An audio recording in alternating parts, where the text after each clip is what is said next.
জি, আসসালামু আলাইকুম। আমি কথা বলবো ব্রেস্ট ইমপ্লান্ট করলে বিমানে ভ্রমণ করা যায় কিনা।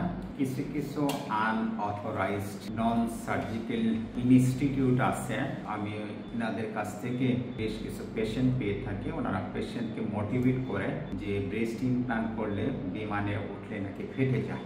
তারা কোথা থেকে পেয়েছে আমি জানি না, তবে এটা হলো সম্পূর্ণ আনএথিক্যাল প্র্যাকটিস। আমরা বিশেষজ্ঞ হিসেবে বলে রাখছি যে ব্রেস্ট ইমপ্লান্ট করলে আপনি বিমানে ফ্লাই করতে পারবেন, ইভেন হলে যে পরের দিন আপনি ফ্লাই করতে পারবেন, এটা আমি আমাকে এনশিওর দিচ্ছি। কারণ বাংলাদেশের যত আমরা ব্রেস্ট ইমপ্লান্ট করে থাকি, স্পেশালি যত ব্রেস্ট ইমপ্লান্ট সার্জারি করে থাকি, আমার মোস্ট অফ দ্য 60% থেকে 70% পেশেন্ট হলো বাইরের পেশেন্ট। বাইরের পেশেন্ট মানে তারা হলো প্রবাসী, আমাদের বাংলাদেশি বংশোদ্ভূত, কিন্তু বাইরে সেটেল তারা। ইউরোপ আমেরিকা বিভিন্ন কান্ট্রিতে আছে, মিডল ইস্ট কান্ট্রিতে আছে। তো ইউরোপ আমেরিকা এই সমস্ত কান্ট্রিতে ব্রেস্ট ইমপ্লান্টের পেশেন্ট বা অ্যাস্থেটিক যে কোনো সার্জারি পেশেন্ট কিন্তু ইন্স্যুরেন্স কভারেজ করে না। তো ইন্স্যুরেন্স কভারেজ করে না বিধায় যে ওখানে একটা ব্রেস্ট ইমপ্লান্ট সার্জারি করতে গেলে 50 থেকে 60 লাখ টাকা লাগে বাংলাদেশি টাকায়। তো আমাদের বাংলাদেশে কিন্তু ব্রেস্ট ইমপ্লান্ট সার্জারি আপনার হলো উইদিন 2 লাখের মধ্যে হয়ে যাচ্ছে। সুতরাং যারা ব্রেস্ট ইমপ্লান্ট করেন প্রবাসী বা বাংলাদেশি বংশোদ্ভূত আমেরিকান সিটিজেন অথবা ইউরোপিয়ান কান্ট্রিতে সিটিজেন, ওনারা সাধারণত বাংলাদেশে ঘুরতে আসেন। একই সঙ্গে এই সমস্ত aesthetic surgical procedure specially breast implant surgery করে থাকেন। আমি এখানে বলে রাখি যে ওয়ার্ল্ডের মধ্যে সবচেয়ে ব্রেস্ট ইমপ্লান্ট সার্জারি হয়ে থাকে USA। এরা কিন্তু কন্টিনিউয়াসলি মুভ করেন, কন্টিনিউয়াসলি তারা মুভ করেন। সুতরাং এই সমস্ত ধারণা কোথা থেকে পেয়েছেন? আনএথিক্যাল প্র্যাকটিস, যে আপনারা পেশেন্টকে বলছেন ব্রেস্ট ইমপ্লান্ট করলে এটা বিমানে ফ্লাই করলে ফেটে যায়। এটা আমার পেশেন্টের উদ্দেশ্যে এবং যারা বলছেন তাদের উদ্দেশ্যেও আমি বলছি যে এটা আসলে সঠিক না এই যুক্তিটা, এবং যারা বলছেন তারা একটু জেনে বুঝে সত্য ঘটনাটা তুলে ধরবেন। আমি শুধুমাত্র ডাক্তারদের দোষ দেবো না, কারণ ডাক্তার ছাড়াও কিছু নন সার্জিক্যাল প্র্যাকটিস করে থাকেন যারা ডাক্তার না। আমি গত সপ্তাহে একটা পেশেন্ট পেয়েছি, পেশেন্টে PRP থেরাপি দিচ্ছে, আর সে 8টা সেশন PRP থেরাপি দিয়েছে।